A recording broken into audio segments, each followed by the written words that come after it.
அமெரிக்காவின் 47வது பிரதமராக Donald Trump பதவியேற்றிருக்காருங்க. அவருக்கு நமது வாழ்த்துக்களை சொல்லிடலாம். அம்பானி அவர்கள் தான் போய் அந்த மாதிரி ஆளுங்கள் தான் போய் நேரில் போய் வாழ்த்தணுமா? நல்ல மனசு இருந்தால் எல்லோரும் வாழ்த்தலாம். சரி, இந்த வீடியோ எதுக்குன்னு யோசிச்சிங்கன்னா, தர்மம் தலை காக்கும். அது என்ன தர்மம் தலை காக்கும்? டொனால்ட் ட்ரம்ப் அவர்கள் வாழ்க்கையில் நடந்த ஒரு சம்பவம். டொனால்ட் ட்ரம்ப் அவர்கள் இளமை காலத்தில் தொழிலதிபராக இருக்கும்போது அவர் வசித்து வந்த பகுதியில் ஒரு தேர் திருவிழா நடக்குதுங்க.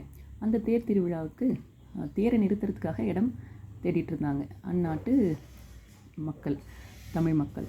அப்போ வந்து இன்னொரு அதிபர் சொல்லிட்டாரு, இன்னொருத்தர் தொழிலதிபர் சொல்லிட்டாரு கொடுக்க முடியாது அப்படின்ட்டு. ஆனால் டொனால்ட் ட்ரம்ப் தன்னுடைய இடத்துல தேரை நிறுத்திக்கலாம். அவர் பெரிய தொழிலதிபருங்க. அமெரிக்காவின் முதல் பணக்காரர் அவர் தான், முதல் பெரிய பணக்காரர் அவர் தாங்க. எடுத்துக்கோங்க, தாராளமாக செய்யுங்க அப்படின்னு சொல்லியிருக்காரு. பல வருடங்கள் கழித்து இப்பொழுது அதிபர் தேர்தல் நடந்தது இல்லையா? அப்போது அவருக்கு வந்து ஒரு பிரச்சாரத்துக்கு அப்போது ஒரு கூட்டத்தில் வந்து துப்பாக்கி சூடு நடந்தது. அதில் தலை தப்பிட்டாருங்க.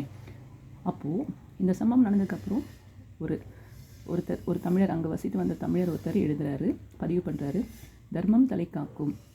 நீங்கள் வந்து அன்றைக்கி டொனால்ட் ட்ரம்ப் பண்ண அந்த ஒரு சின்ன விஷயம் இன்றைக்கி அவருடைய உயிரையே காப்பாற்றிருக்கு. வாழ்க்கையில் நம்ம முடிஞ்ச வரைக்கும் தர்மம் பண்ணுவோங்க. தானம், தர்மம், இது ரெண்டுத்துக்கும் வித்தியாசம் உங்களுக்கே தெரியும். தர்மம் பண்ணி நம்ம சந்ததியர் நல்லா இருப்பாங்கங்க.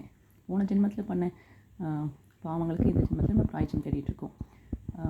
நிறைய பேருக்கு இந்த கர்மா அதிலெல்லாம் நம்பிக்கை இல்லைன்னு சொல்லலாம். ஆனால் நல்லது செஞ்சால் நல்லது தானே நடக்கும். தீதும் நன்றும் பிற தரவாரா.